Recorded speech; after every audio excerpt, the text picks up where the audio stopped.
Unit 1 Lecture, Part 1. The syllabus states that this course blends literature and popular culture to explore the creative and technological influences of science fiction in literature and media. You probably have an inkling of what I meant when I first wrote that more than 10 years ago, but historically big names in the science fiction field and lexicographers would like you to use their definitions. What is science fiction? A look at the Oxford Dictionary's website tells you that it is fiction based on imagined future scientific or technological advances and major social or environmental changes, frequently portraying space or time travel and life on other planets. Influential editor Hugo Gernsback in 1926 used his own term, scientifiction, when he chose stories for his magazine, and claimed that each story was a charming romance intermingled with scientific fact and prophetic vision, and added that reading such a story would be instructive and intense. Another editor, John W. Campbell, built on that definition, saying that to be science fiction, not fantasy, an honest effort at prophetic extrapolation from the known must be made.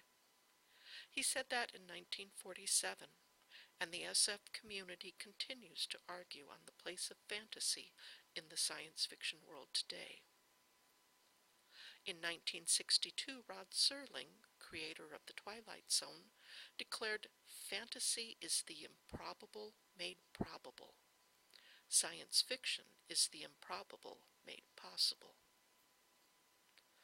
Author, editor, and scientist Isaac Asimov declared in 1990, "Hard science fiction is stories that feature authentic scientific knowledge and depend upon it for plot development and plot resolution."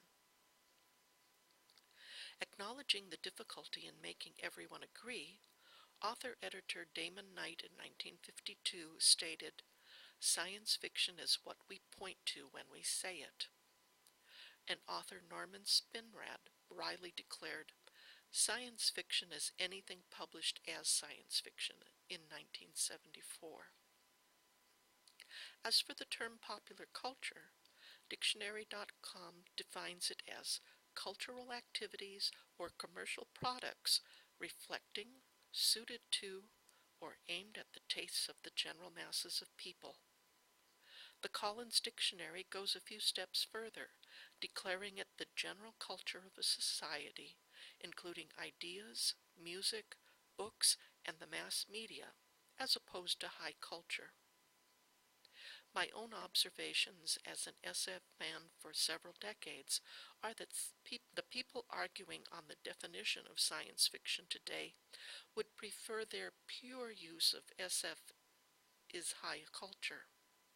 They deplore the proximity of science fiction and fantasy in the minds of the general public, the publishers, and even in their own professional writers' association.